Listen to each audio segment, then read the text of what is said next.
Forgot about old Jakey Jake. Yeah, Jake Reeves, man. Jake Reeves out of Grambling. He big time black college football player. Let me see. Fel Page said, I really hope John Gruden and his ponytail get exposed during the Raiders stint. He's still pulling the same moves he used other coaches draft players to win. Oakland is already building to win some games. Oh, okay. RC said, Ahmad Rashad. I forgot about him. He was after Gillum. Yeah, he came after Gillum.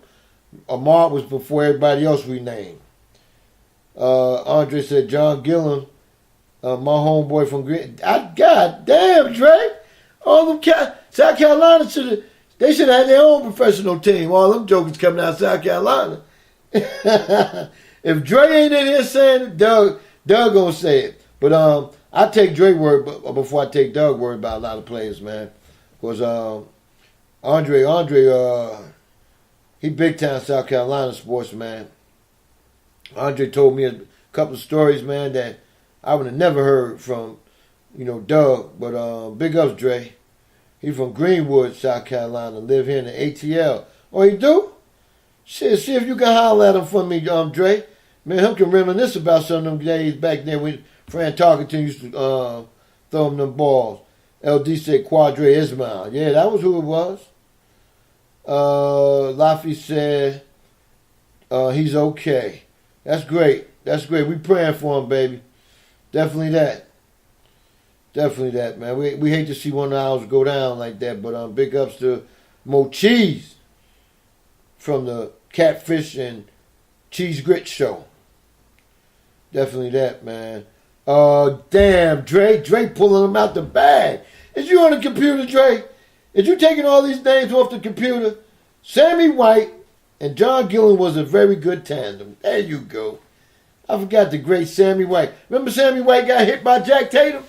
Woo! In the Super Bowl? I still feel that hit, man. But you know what, man? We've been talking so much good talk here, man, and reminiscing about a lot of things, man.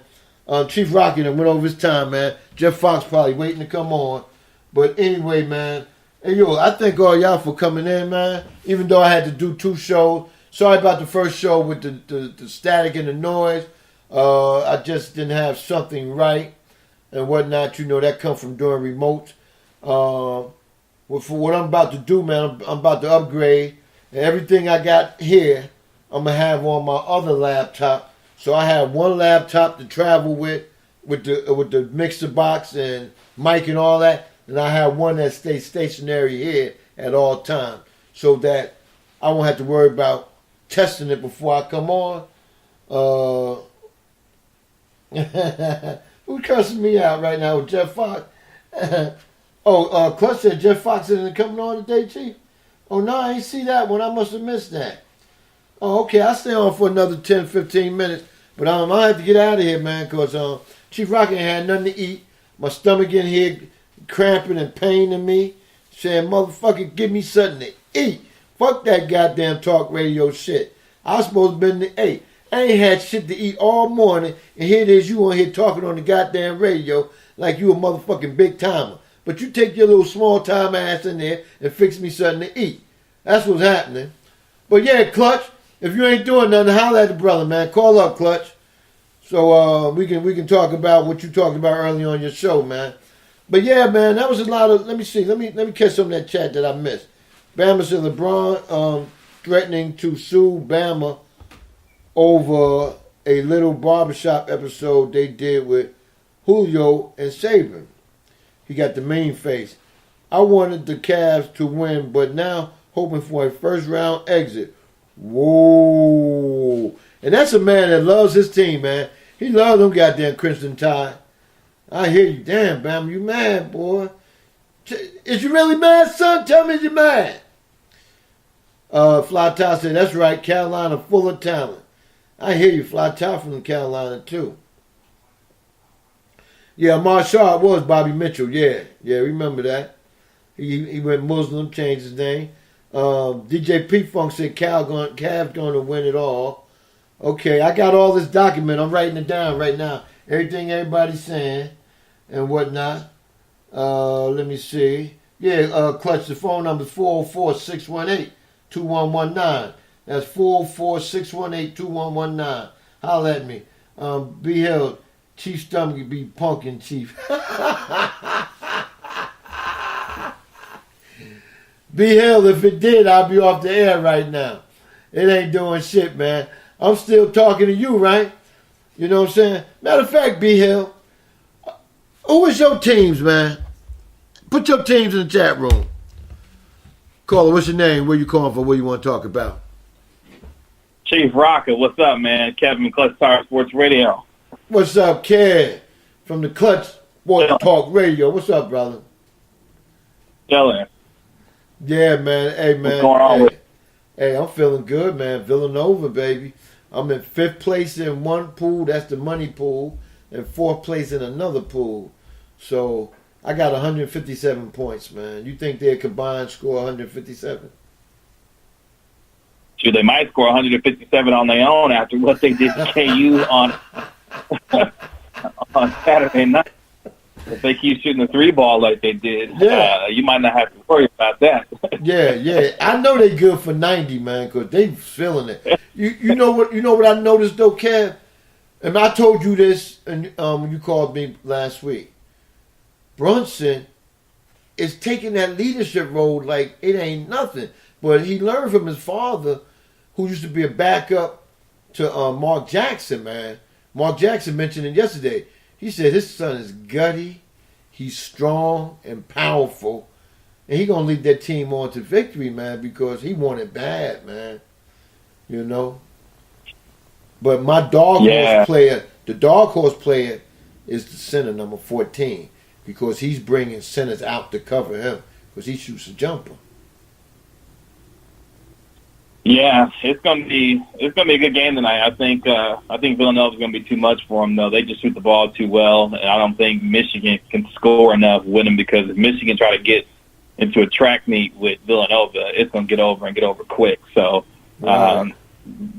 Michigan, their best chance to win tonight, I think they're gonna have to just really slow the pace down and muck it up and make it real ugly and make this a real ugly basketball game, because if they try to get out and run with Villanova can get out in transition, hit the 3 in transition, and Michigan just simply doesn't have the amount of talent to keep up with Villanova. So I think their best chance is going to be to slow the game down, try to keep this game in the low 60s, the low 70s, low 60s, and try and force Villanova to run a lot more half-court offense, because if they don't, then Villanova's going to get out early, like they did against Kansas on Saturday night. Yeah, a lot of teams that try to do that, Kev, they end up turning the ball over too much, man, because they're trying to do something that's out of their element. You know what I'm saying? Michigan element is to try to get the ball to the big man, and he feed the ball, either he shoot the ball. You know, they cut off of him. And I think the lanes they're going to try to throw to are going to be clogged up, because Villanova played the lanes a lot, man. But what was up with those pink sneakers the other night, man? It ain't breast cancer wearing it yet, is it? No, I don't think that's till October, if I remember right. Right. So, because I couldn't hear, if the announcers said it, I couldn't hear it where I was at, man. There was too much noise going on in there, you know, so I couldn't really. See, I like to watch the games home, but we had our homeboy Ben in town, you know, BS3 Sports, you know, and music. He was in town, man, so, you know, we went to a little spot and watched the game, man. You know, Ben and his wife, they good people, man. Lovely, man. We had a good time, man. Ben's voice is still the same. Off the mic is still the same. Yeah, that's what I got to laugh at. I said, damn, Ben, you sound like you on the mic, man. What the Yeah, man. Hey, but Kev, you had a good show this morning. I was in and out. I couldn't catch it all, man. What was you mainly talking about, man? Because, hey, man, I'm telling you, bro, you get on the mic, it's like golden, man. It ain't like you calling me on the phone talking. You on the mic, it's like golden, bro. And one day I want to grow up and be like you, man. No, man, I appreciate it. Yeah, we had a good show today. Namely, obviously, previewing tonight's national championship game. between Villanova and Michigan. Obviously, that's got a lot of newsworthy today. Touched on Rob Gronkowski and his situation a little bit, where you don't be surprised if the Patriots decide to make a move because they're notorious for doing that. I mean, this is a team that way back when played, Richard Seymour, Logan Mankins, Randy Moss at one point. So Rob Gronkowski hasn't fully committed to playing in 2018, and Bill Belichick isn't necessarily too excited and too thrilled that he hasn't committed fully yet, and a guy who he may think may need to go ahead and get rid of him if he's not fully bought in to 2018 as far as playing is concerned. So touched on that a little bit in his unique situation, kind of like how Odell Beckham is dealing with the Giants in his situation. Rob Gronkowski is a lot like Odell in the sense that he doesn't necessarily do anything bad, but just more things that just are of annoyance to their respective organizations that cause them to think whether or not they need to keep them around. But I think Gronkowski ultimately comes back in 2018. But, we touched on a lot of different stuff. I had a couple of guests on, talked some NBA, talked some football. We're doing all reports there. And then I got into your favorite subject, professional wrestling today, because it's WrestleMania week. Sorry, a little bit talking about the wrestling today. Oh, don't do it! Don't do it to me, Ken. Please don't do it. But it's one subject that you touched on that I like to touch on. Which player will get their teams will get what they want for that player, and which one is staying home between Beckham and Gronkowski?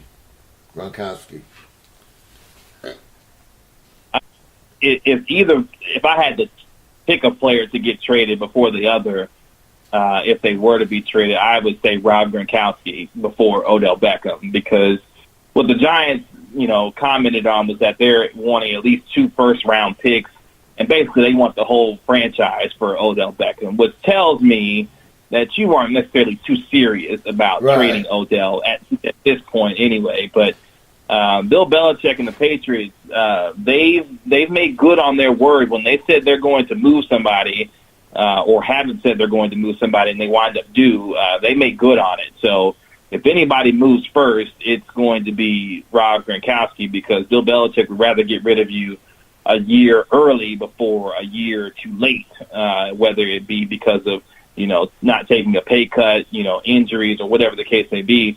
Bill Belichick has no problem getting rid of you and sees his players more interchangeably than what the Giants may see in terms of Odell, who is their best player on their football team. So if I had to pick a person, Rob Gronkowski would go before Odell Beckham, given the amount of injury history we've seen from Rob Gronkowski. And he just may be grown tired of this quote-unquote Patriot way, Belichick way. In he wants to go be free and be happy on his party boat somewhere. So I'm sure Gronk will happily leave New York if he was given the chance. Well, I look at it like this, right? If they was trying to get rid of him, man, I would take him and move Ingram out to that receiving spot that old boy taking up that we picked from the Jets, because Ingram is a wide receiver to me, man, and he got the height and he got the speed to get down the field, So if they did want to get rid of him, man, shoot, Belichick like those later round draft choice. I'll give him one of our seconds and one of our 4th or 5th round, and they'll give him to us, man, because he's an injury-prone person, so he won't get no number 1. You can't give no number 1 up for him because he stay injured a lot. But I wouldn't mind having him on my team, because for one thing about him, he gonna block, and for 2, he gonna catch that ball on clutch times, and whatnot. So I wouldn't mind having him, man. But that's a good thing to have as a problem is, do you want to trade him or do you want to keep him? Because you're going to have suitors out there for him. And he's going to have just as many suitors as Beckham had, man. But Beckham ain't going nowhere. But I would say Gronk will probably go somewhere, man. Because, like you said, he's getting tired of the New England way. And he's a party type guy, man. You can't party up there in New England. You got to go down to Boston, No. man. You know? You got to go down to Boston, man.